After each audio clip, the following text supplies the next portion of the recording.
Good day, everyone. This is Naj, your house rocker, and right now I'm in our master's bedroom, and I am clean shaven. Now.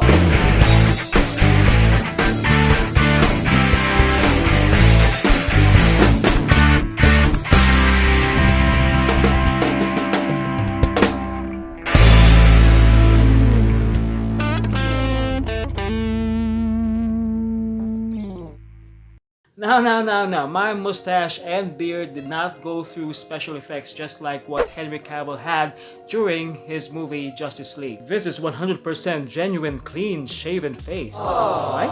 Well, I just feel like it. Well, when do guys actually get their cleanest shave?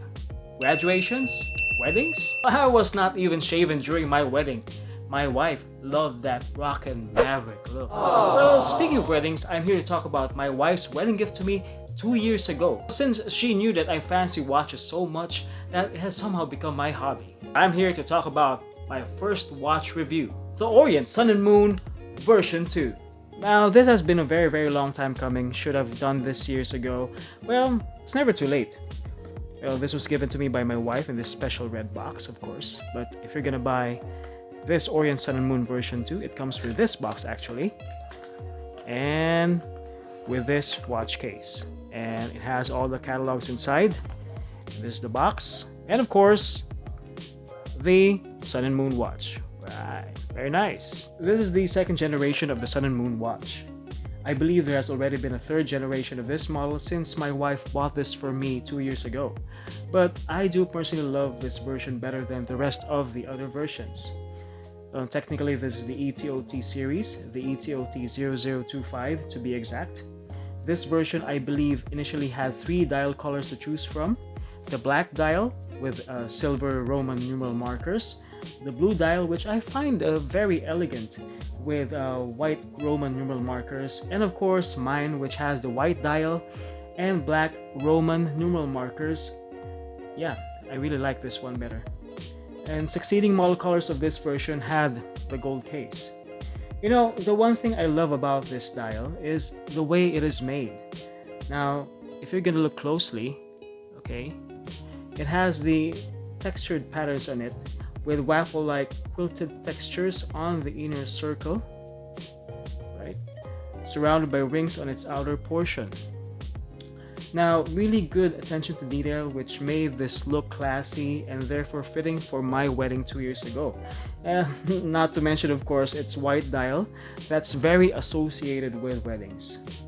By the way, Orient is a subsidiary of Seiko Epson, and this Orient watch is proudly made in Japan, one of the countries I love and is known to make timepieces that fare well for their accuracy and precision. Of course, movement of this watch is in-house, the 46B46 movement, an automatic self-winding movement with 21 jewels. Now let's go to the measurements.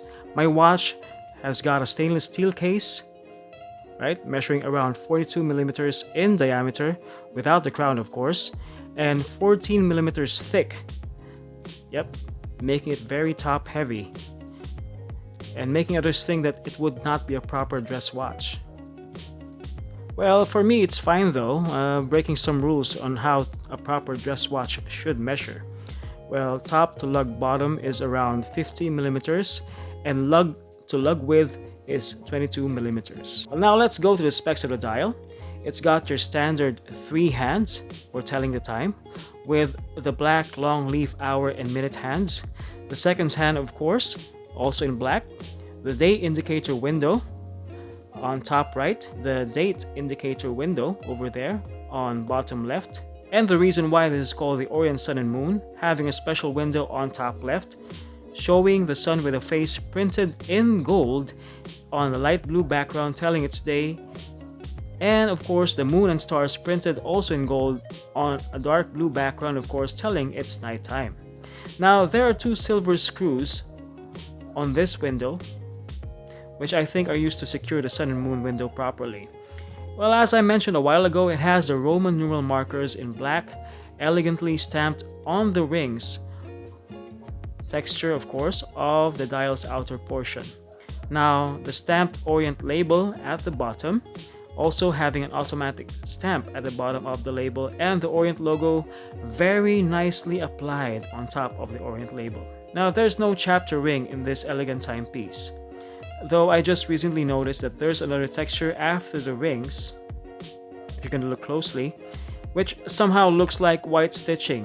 Very nice.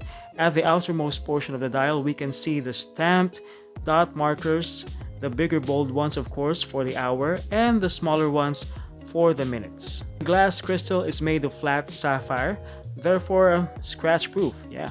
And now, going to the back portion, you have a screw down case back showing the Orient 46B46 movement through its crystal window.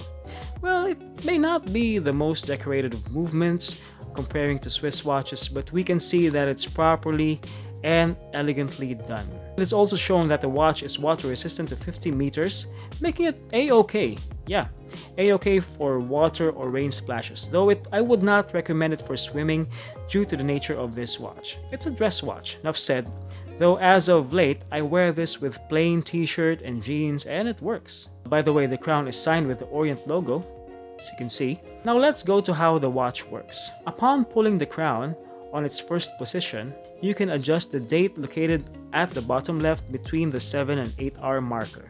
Before we move on, you can see by the way that there are also weaved textures on the day indicator and the sun and moon indicator windows. Wow, that really is a lot of detail in this watch.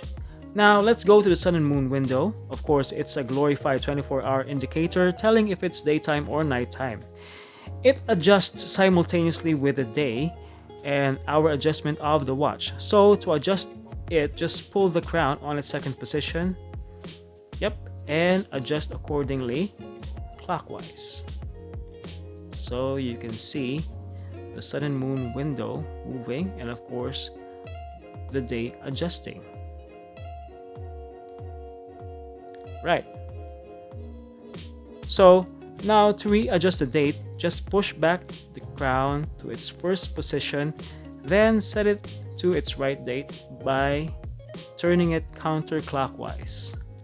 Now after setting everything, push it back and you're good to go. The only gripe that I have for this watch is it does not have manual winding. You have to shake it every now and then in order to have enough power reserve and run continuously. Nevertheless, this is a great timepiece.